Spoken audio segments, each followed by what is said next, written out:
Bonjour et bienvenue sur ma chaîne YouTube. Aujourd'hui, je suis très heureuse de recevoir Romain Reynaud. C'est un ami avant tout. Pourquoi j'ai voulu le recevoir? Parce qu'il va nous parler de sport, de nutrition. Et en ce moment, vu que nous sommes tous dans le confinement, je pense que ce sujet va vraiment vous plaire parce qu'il va vous donner plein de conseils sur comment bien manger pendant ce confinement et comment pouvoir faire du sport à la maison actuellement, mais pas que. Parce que le confinement, à un moment donné, ça va stopper quand même. On Alors, moi, espère, oui. donc bonjour Romain, Salut Muriel, ça va? comment ça va? Ouais. Ouais, moi ça va très très bien et je suis contente parce que je sais que là, cette interview, moi perso, il va me vraiment m'aider. Alors moi, j'ai reçu, parce que j'ai quand même travaillé sur cette interview, j'ai reçu plein de questions, que ce soit sur le sport ou la nutrition. Alors si tu veux bien Romain, je vais te poser les questions et puis tu nous répondras. Mais avant toute chose, j'aimerais juste que tu te présentes, que les gens ils Mhm. sachent quand même qui tu es, c'est un minimum. Donc je te laisse te présenter Romain. Bien sûr. Déjà, tout d'abord, merci Mumu pour ton invitation. Ça me fait très, très plaisir. Et puis, bonjour à tous. Enfin, bonjour ou bonsoir. Je ne sais pas à quelle heure vous regardez la vidéo. Donc, je vais me présenter. Je m'appelle Romain. J'ai 30 ans, bientôt 31 dans 2-3 mois. Et voilà, donc en fait, je suis sportif depuis toujours. Alors, le sport n'est pas mon métier, mais je suis sportif depuis toujours, depuis tout petit. Je suis ancien militaire et actuellement, en fait, je travaille dans le transport de fonds. Donc, en fait, par le biais de mes activités pro, c'est vrai que j'ai toujours eu besoin d'avoir une certaine forme physique. C'est vrai que j'ai jamais eu de métier, on va dire, sédentaire. Et j'ai toujours été passionné de nutrition et de sport depuis de nombreuses années. Et donc, c'est vrai qu'avec Mimu, on a décidé de vous faire cette petite interview pour pouvoir aider un maximum de personnes on va dire, dans cette période un petit peu compliquée, un petit peu difficile Complètement. qui est le confinement. Et il faut prendre ça de manière très positive puisque le confinement va permettre à certains de peut-être travailler différemment, à certains sportifs de travailler différemment depuis la maison. Et puis pour d'autres, ça va peut-être être une révélation pour se dire, tiens, c'est le moment de me mettre au sport, c'est le moment de me remettre en forme et d'apprendre des nouvelles choses. Donc on va faire en sorte de vous aider au maximum. Et puis voilà, tout en restant le plus simple possible. Yes, super, je te remercie beaucoup Romain. Donc je vais commencer par la première question qu'on m'a posée. Combien de séances faire par semaine et combien de Hmm. temps par séance est-ce que tu conseilles? Alors, combien de séances faire par semaine? En partant du principe qu'on est débutant, je suppose. Oui. Donc, je dirais, si vous êtes quelqu'un de débutant, le minimum serait 3 séances. Voilà, donc pas besoin de faire beaucoup plus. Entre 3 et peut-être 5 séances maximum. Donc, pourquoi 3?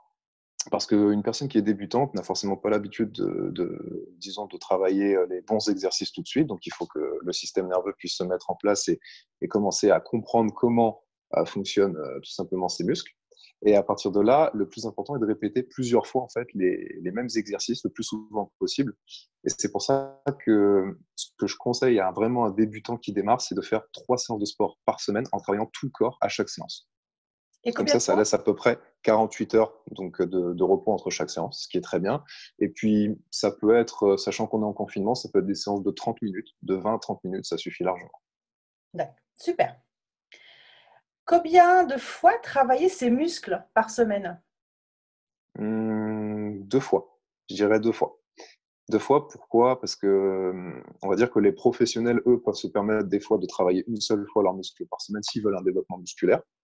Mais dans ce cas-là, il faut avoir un entraînement qui soit suffisamment intense pour pouvoir avoir une récupération qui soit suffisamment longue pardon, pour pouvoir réenchaîner la semaine d'après.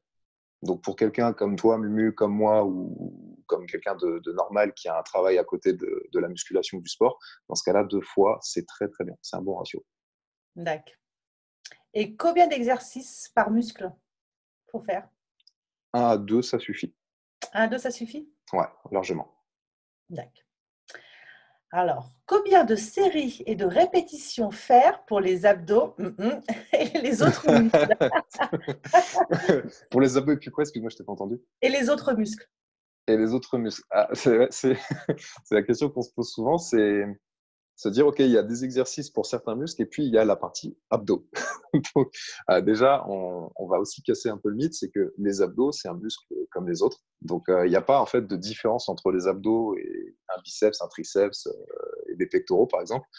Si vous voulez travailler en fait vos abdos, vous devez les travailler exactement de la même manière que les autres muscles, c'est-à-dire avec des séries. Tu m'as demandé combien de séries, c'est ça? Ouais. Combien de séries et de répétitions? Combien de séries? Ça peut être entre 3 et 4 séries. Alors, sachant que pour ceux qui ne savent pas ce que c'est qu'une série, Mm. c'est un nombre de répétitions. Donc, si je vous dis de répéter, par exemple, 15 répétitions d'un même mouvement, ça représente une série. Et du coup, vous enchaînez 3 à 4 séries de 15 répétitions. Donc, en gros, que ce soit abdos ou autres muscles, 3 à 4 séries d'environ 15 à 20 répétitions à la maison, c'est très bien. Super. Alors, que faire contre le mal de dos? Ah ouais, ça, beaucoup de personnes Oh, ah mm, oui, ça va. Ouais, ok. maladie du siècle. Alors, que faire contre le mal de dos? Alors, il y a plein de choses. D'ailleurs, ça me fait penser à une personne que je vais recommander. Bah, ça lui fera de la pub, tiens. Allez. Alors, euh, le mal de dos, alors déjà, il faut déjà, avant de dire quoi faire pour le mal de dos, il faut comprendre pourquoi on a mal au dos. La plupart des gens qui ont mal au dos, c'est vrai que c'est le cas de 80% des gens, on va dire. On a tous quasi un boulot ce qui est sédentaire. On travaille aussi beaucoup, pour la plupart des gens, sur un bureau devant un ordinateur. Et donc, ce qui fait qu'on a tendance à avoir des positions assises qui nous mettent les épaules souvent un peu en avant. Donc, ce qui crée en fait, au final, un déséquilibre musculaire entre les muscles du dos et les muscles de l'avant du corps. Donc, le fait de vous retrouver en fait sur le côté en position comme ceci, bah, ça va finir sur le long terme par vous créer ce fameux déséquilibre et donc, dans ce cas-là, des douleurs musculaires ou des douleurs au niveau des lombaires ou des cervicales. Donc, dans ce cas-là, ce qu'il faut faire, j'ai deux conseils. C'est dans un premier temps, remuscler votre dos avec des exercices de tirage. Donc, ça peut être des exercices de traction, des exercices de rowing. Donc, ça, c'est très intéressant pour remuscler son dos. Et aussi, ce qu'on appelle des mobilisations articulaires contrôlées. Donc là, je vais pas rentrer dans les détails. Je vous invite à aller voir la chaîne YouTube de Christophe Cario. Donc, Cario, c'est A-2-R-I-O. Qui est une personne qui est justement spécialisée dans les problèmes de dos. Moi, je le suis depuis longtemps et il donne de très, très bons conseils avec des petits exercices à faire à la maison sans matériel. Super. Eh bien, écoute, on ira voir, puis je mettrai de toute façon son nom.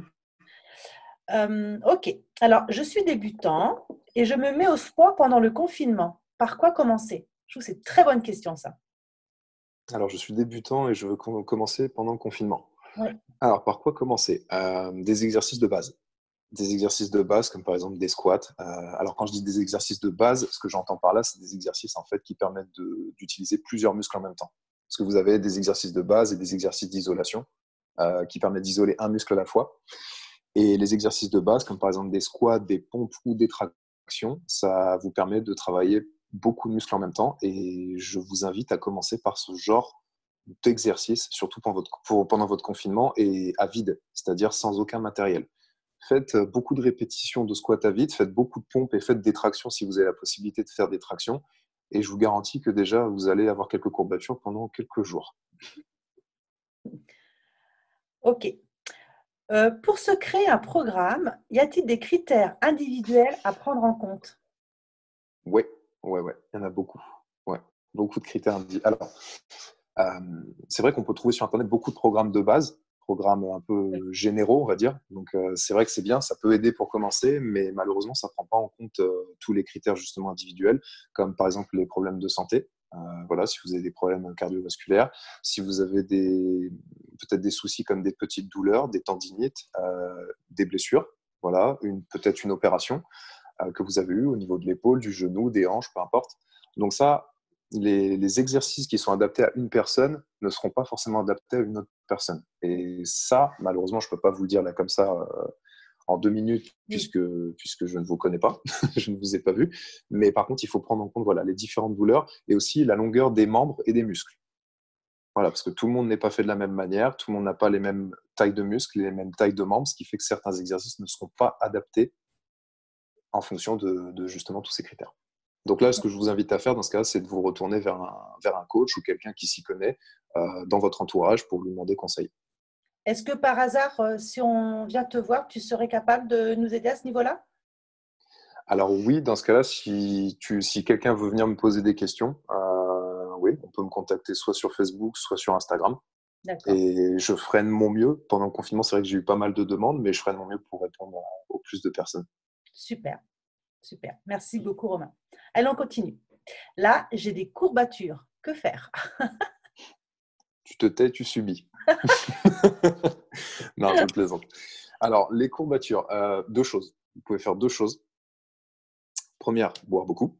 Voilà, le coup classique. Donc, vous buvez beaucoup. Vous dormez bien, surtout. Donc, 7 à 8 heures par nuit. Surtout en confinement, vous pouvez le faire. Vous mangez bien. Voilà, vous vous nourrissez bien. Après, on parlera sûrement de nutrition tout à l'heure. Oui. Et puis, dans un second temps,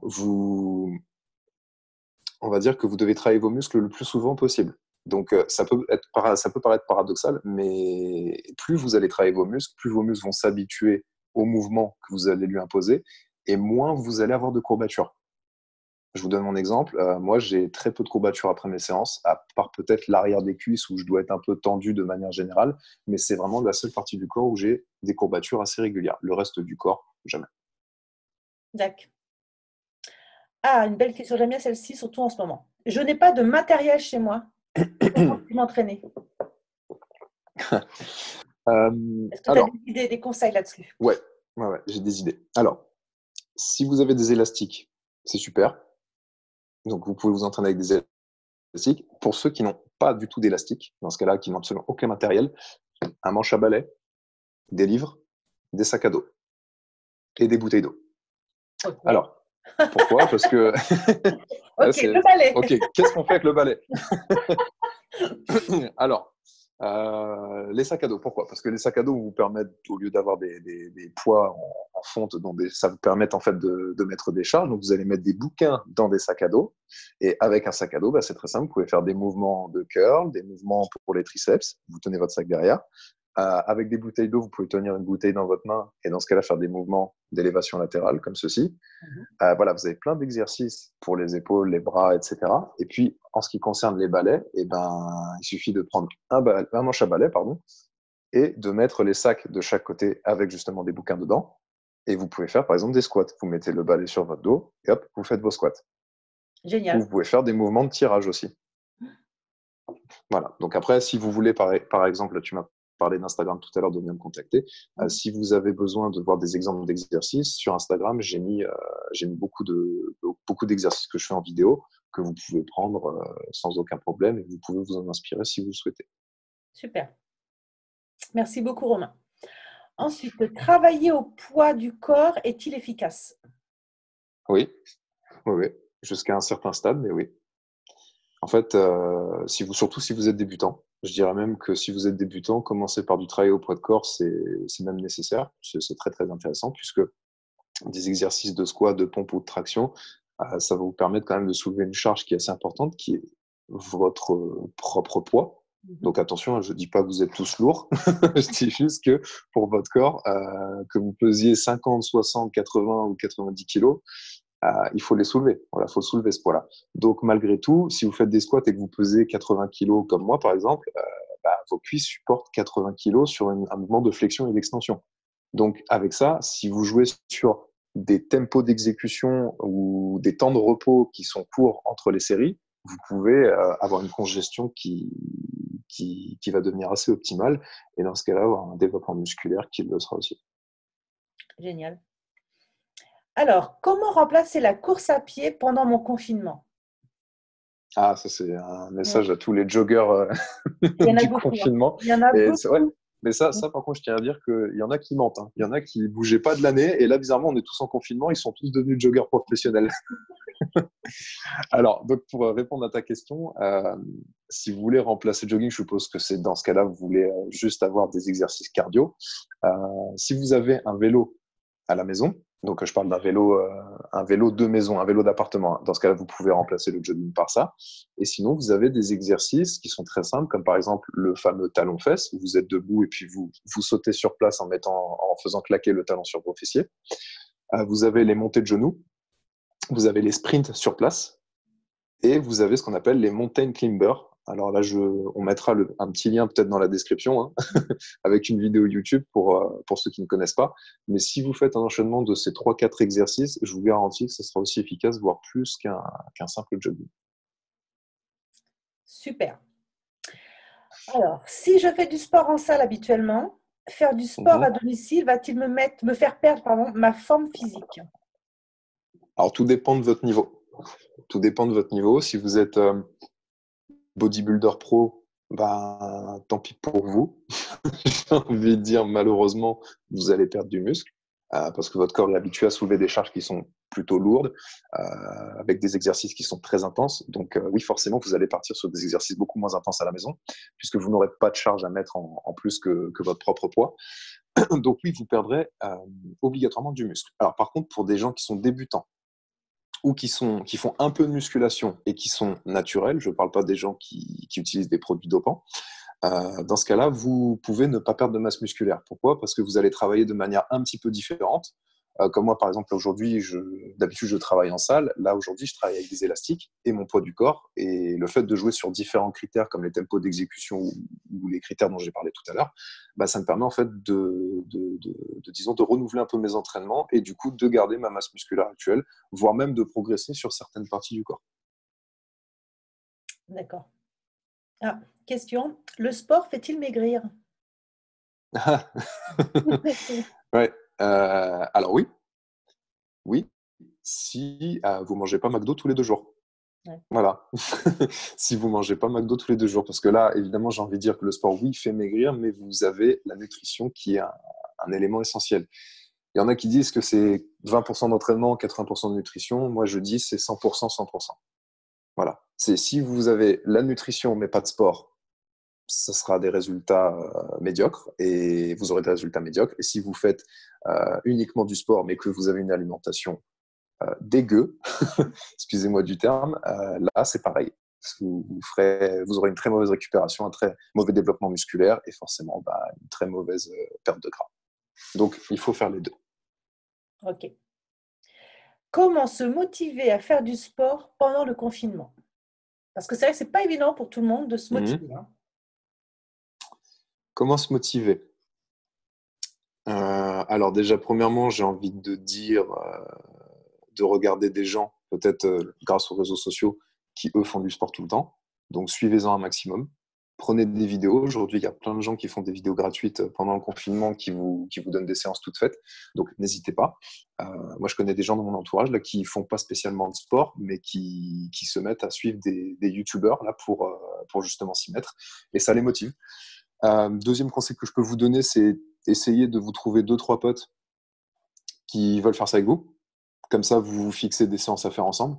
Vous utilisez Zoom, vous mettez Zoom dans votre salon et puis hop, vous faites votre petite séance de 20-30 minutes à 3, 4, 5 personnes. Ça peut être super motivant.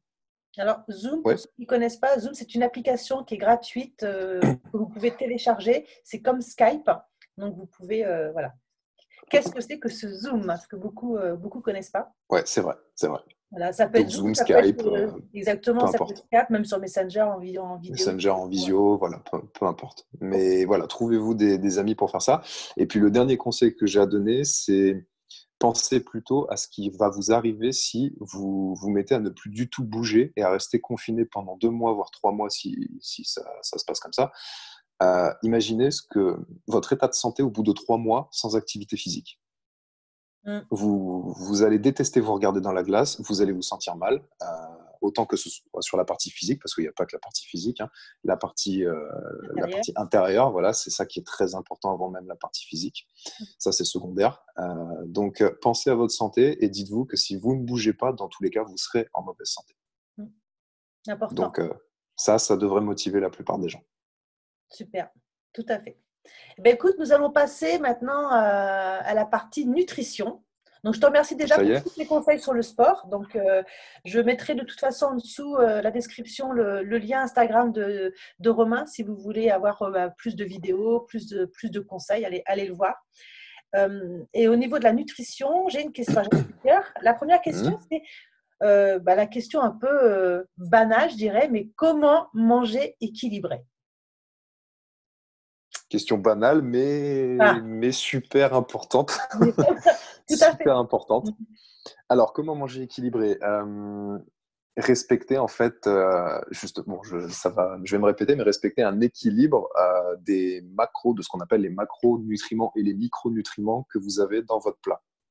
Donc, les micronutriments, c'est ce qu'on appelle les vitamines et les minéraux.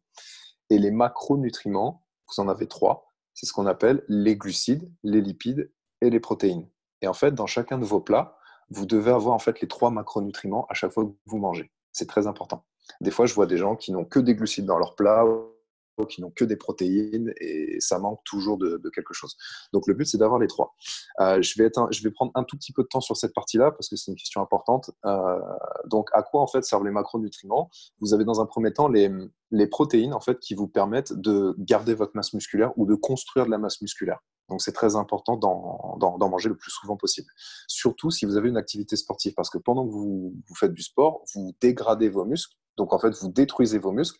Et pour que vos muscles, en fait, puissent supporter la séance, la prochaine séance, donc celle qui va suivre, ils ont besoin, en fait, de se reconstruire, mais de se reconstruire plus fort pour éviter de resubir le même traumatisme qu'ils ont subi sur la séance précédente. Et les protéines vont avoir ce rôle, en fait, de reconstruire le muscle de manière beaucoup plus puissante et beaucoup plus résistante. Donc, toujours des protéines dans vos plats.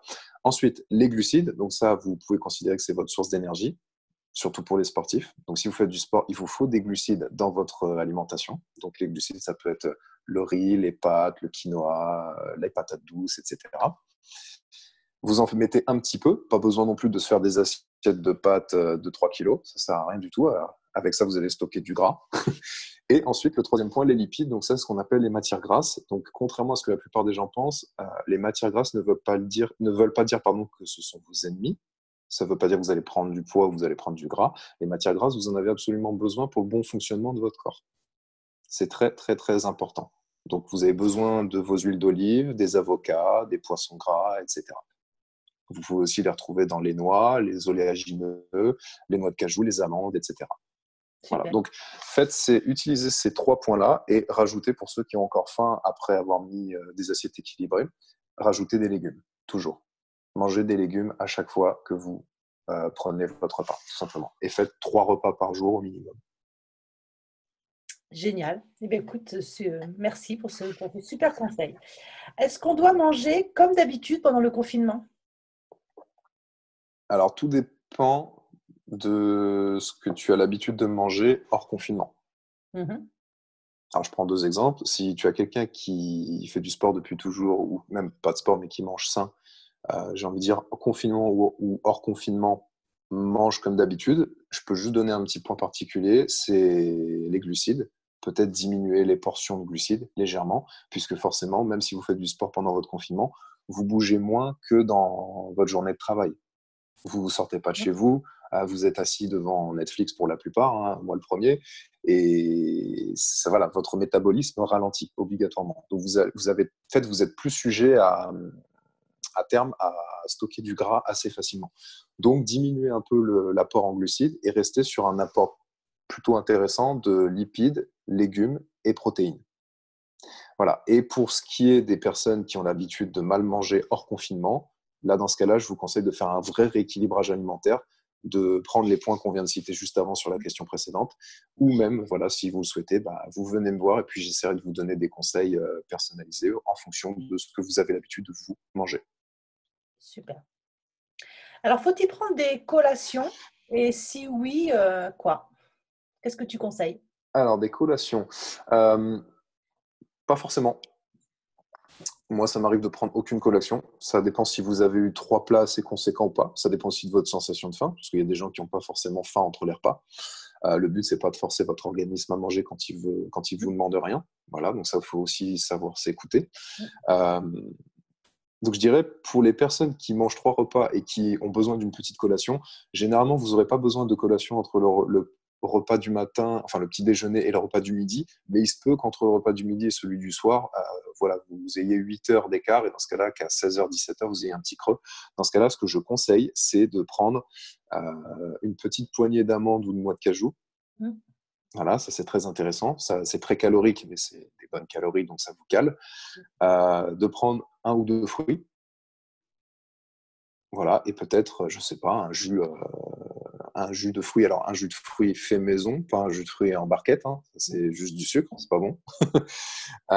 Ou ça peut être, je sais pas, un verre de lait de coco ou un verre de lait de soja ou autre. Super. Et qu'est-ce que tu conseilles de manger avant et après sa séance de sport? Alors, avant la séance de sport, vous n'êtes pas obligé de manger. Moi, par exemple, je mange très peu avant les séances, sauf quand je fais ma séance le matin, je prends mon petit déjeuner, je fais une séance une demi-heure, trois quarts d'heure après, à peu près. Sinon, la plupart du temps, hors confinement, je ne mange pas.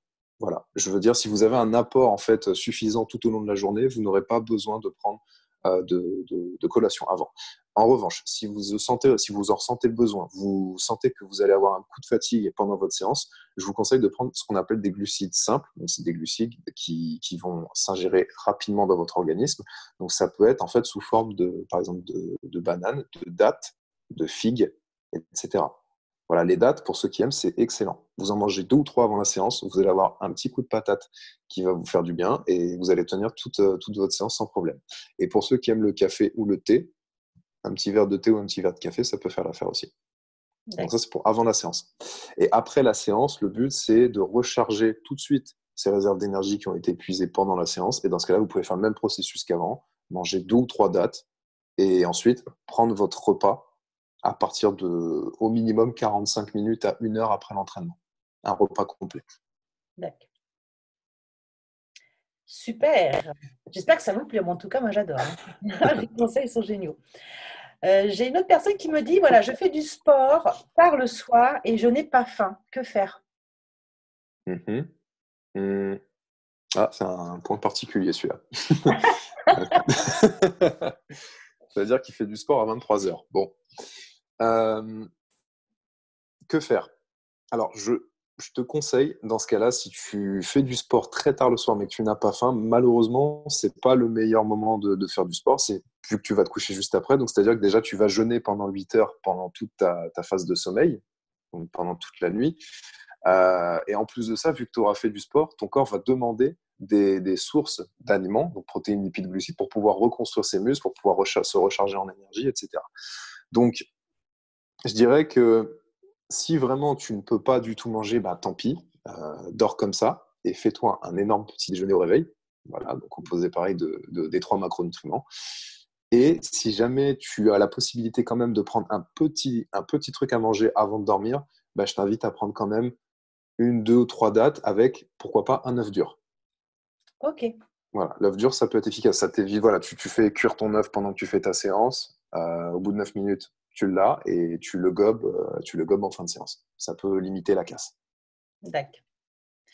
Peux-tu nous donner un exemple de repas type justement après la séance et un petit-déj sain? Bah déjà, alors le petit-déj, je vais venir après, pas le petit-déj français de base. Ça, c'est le plus horrible de tous. Le repas, oui, on va prendre un exemple autant pour les végétariens, on va dire, que pour ceux qui mangent de la viande. Alors, on va prendre des œufs. Donc, ça peut être 2 œufs avec un peu de quinoa. Donc, le quinoa qui est une source de très bons glucides et aussi une source de très bonnes protéines. Un petit filet d'huile d'olive dans le quinoa après la cuisson. Des légumes, ceux que vous voulez, en quantité à volonté, jusqu'à satiété, on va dire. Et pourquoi pas, si vous souhaitez, une petite poignée d'amandes ou de noix dans le quinoa. Et ça, c'est très bien. Ça suffit largement. Super, d'accord. Alors, Ah, combien... pardon, oui, j'ai oublié le petit-déj. Oui, pardon, oui aussi, Oui, un on avait petit-déj oublié le sain, petit-déj, pardon. exactement. Ça, je fais Alors, partie le aussi, petit moi. déjeuner, 2 petits-déj que je peux conseiller, ça dépend de à quel moment vous faites votre séance. Premier point, si vous faites votre séance le matin, je vous conseille d'optimiser la quantité de protéines avant la séance, mais on va dire au minimum 1 heure avant la séance, et la quantité de glucides. Donc, vous pouvez prendre par exemple le matin, on va prendre l'exemple des œufs, 2 œufs le matin, et on va dire 15-20 minutes avant la séance, vous prenez vos glucides simples, c'est-à-dire vos dates. Vous prenez 2, 3 dates. Ça peut être très intéressant. Avec une petite poignée de noix de cajou si vous le souhaitez aussi. Deuxième cas de figure, si vous ne faites pas de séance le matin, si vous faites une séance le soir, ça ne sert à rien en fait de prendre des glucides le matin parce que les glucides, ça va vous fatiguer, c'est ce qui va vous donner envie de dormir. Je pense que la plupart des gens qui nous regardent là ont eu ce fameux coup de fatigue d'après-manger, que ce soit en tant qu'étudiant à l'école, moi ça m'arrivait souvent, ou après le boulot, le fameux coup de barre. Ouais, Après le repas, le fameux coup de barre au boulot. Euh, donc, si vous ne faites pas votre séance, je vous conseille en fait d'optimiser sur les lipides et les protéines et de ne pas forcément manger de glucides. Donc, c'est-à-dire, vous prenez des œufs, vous faites une salade, une petite salade, donc de la mâche ou une salade verte. Vous prenez un peu d'huile d'olive, vous faites une petite vinaigrette, et puis vous mettez des noix de cajou dans la salade. D'accord. Voilà. Alors, Et en boisson? faut aimer manger salé. Moi, j'aime manger salé, mais Tu c'est conseilles, plus on intéressant. peut boire du thé, du café? En boisson, un café, du thé ou du lait de soja, du lait d'avoine, du lait de riz, etc. D'accord. Évitez le lait de vache le plus possible. Oui, ça oui. Alors, combien de cheat meals par semaine puis-je faire? Ouais, je l'entends souvent cette question. Alors, pour ceux qui ne savent pas ce que c'est qu'un cheat meal, déjà, c'est en fait un repas, le repas du n'importe quoi un peu. C'est-à-dire, ça peut être le McDonald's, le restaurant gras, euh, le sucre à gogo. Voilà, c'est vraiment, vous faites un gros plaisir en fait. Ou l'apéritif avec bière, saucisson, etc. Donc le cheat meal, en fait, ça dépend de votre métabolisme. J'ai envie de dire qu'il y a deux cas de figure. Il y a ceux qui brûlent du gras très facilement parce qu'ils ont une activité sportive intense tout le temps et qui mangent bien depuis des années. Donc ces personnes-là, on va dire qu'ils peuvent se permettre de faire peut-être 2-3 cheat meals par semaine. À partir du moment où le reste est OK, il n'y a pas de souci. Les personnes qui, en revanche, ont tendance à stocker du gras, et ça c'est à vous d'en juger uniquement. Si vous avez tendance à stocker du gras facilement, effectivement, ne pas en faire du tout, c'est l'idéal, mais le but, c'est pas non plus d'arrêter de vivre. Je dirais qu'un cheat meal par semaine, ce serait le maximum recommandé. Et le temps que vous fassiez un rééquilibrage alimentaire et que du coup, vous puissiez passer sur la deuxième phase qui est 2-3 cheat meals sans problème par semaine sans que vous preniez de poids ou de gras. D'accord, super. Et pour finir, j'ai une dernière question d'une personne qui me demande quels sont les aliments bons pour la santé à consommer régulièrement. Ouais. Alors, on va reprendre les macronutriments dans ce cas-là.